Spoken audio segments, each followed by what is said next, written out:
Hold on there. There you go. Keep going.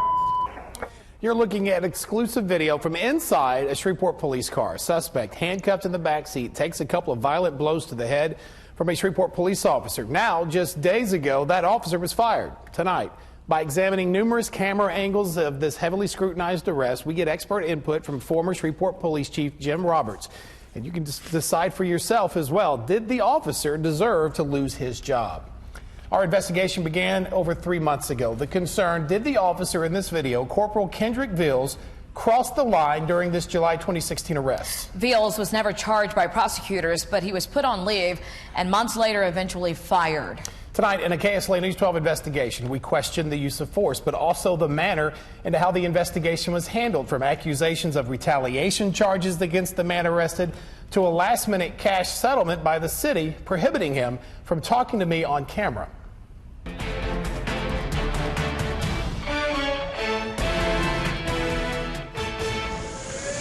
Where's your ID at, sir? It's right there. July 4th weekend in downtown Shreveport. It's a night when the alcohol is flowing and officers are being dispatched all over the city. But the call at the center of an investigation by police internal affairs and the city prosecutor over the course of the last 6 months involved the arrest of a heavily intoxicated Paul Craig. It's going to be white male. First name is Paul. Last name is Craig. Former Shreveport Police Chief Jim Roberts, now retired from law enforcement after 20-plus years with SPD, agreed to view body camera, dash cam, and in-car camera footage from that night, video given to us by the city of Shreveport after a public records request. I would have loved to have had a body camera when I was on the street policing. If you stand up, we're going to pepper spray you, okay? Don't stand up. He says these days, police videos generally offer up answers long before questions are ever asked. Yeah, he's combative, so... No, I'm not combative. Which nearly fits this evening to a T. Well, during the initial investigation, when they first had him handcuffed, they did an excellent job talking with him and identifying him. The police report indicates Samstown Casino Security called police when Craig refused to leave their property.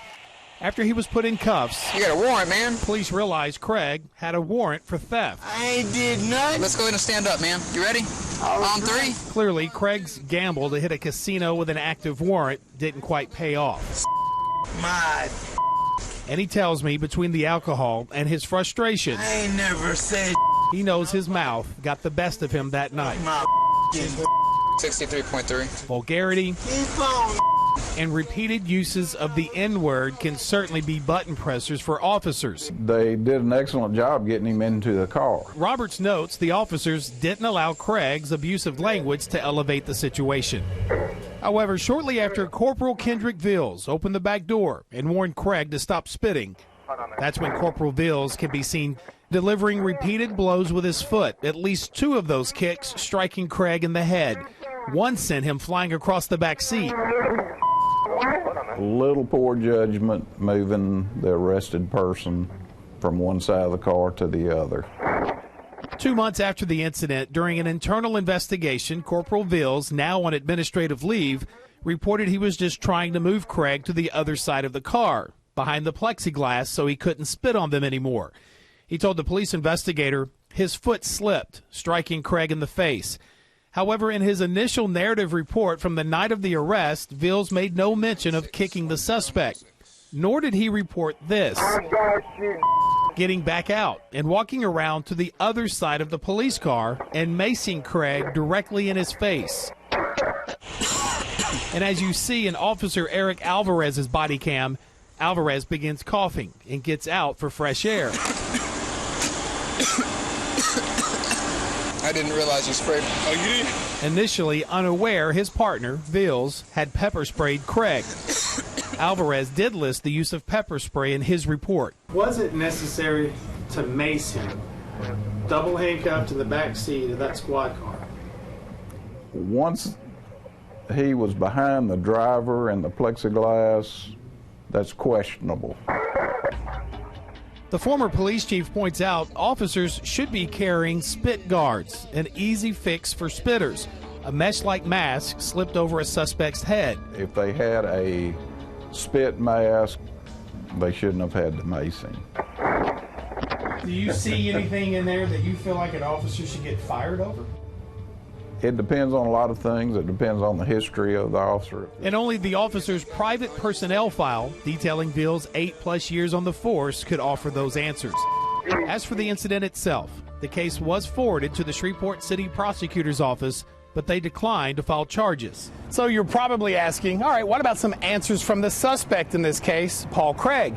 I had to wait for him to get out of jail. That was in December. Tracked him down. That wasn't easy because Craig says he's homeless. He says he remembers hardly anything that happened in this parking lot last July except for being pepper sprayed. So I invited him down to the studio to watch the tapes. He agreed. But last week, on the day of our appointment, he was a no-show. Well, it turns out days later, when I tracked him down again by phone, he said he had just accepted $3,000 from the city of Shreveport to drop the lawsuit against the police department, and he signed an agreement to not talk to the media. The city of Shreveport confirmed that amount. That's what you got pepper sprayed for, man, is spitting, so don't spit anymore. Craig admitted to me he needed the cash in a bad way, and he approached Shreveport Police with that offer.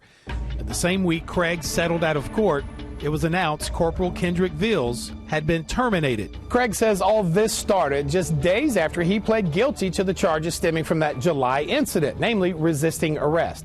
He says he filed an administrative remedy procedures complaint over his arrest and detention. That's something inmates have to file before they file suit against the city or the police department.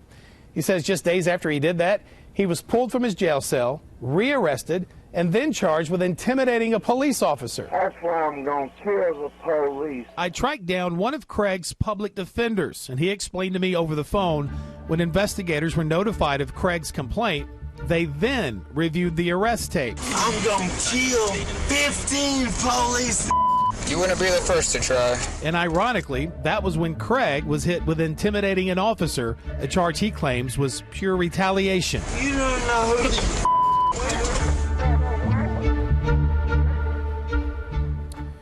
And I want to make clear what Mr. Craig told me about what he feels happened, all happened before he signed that agreement with the city.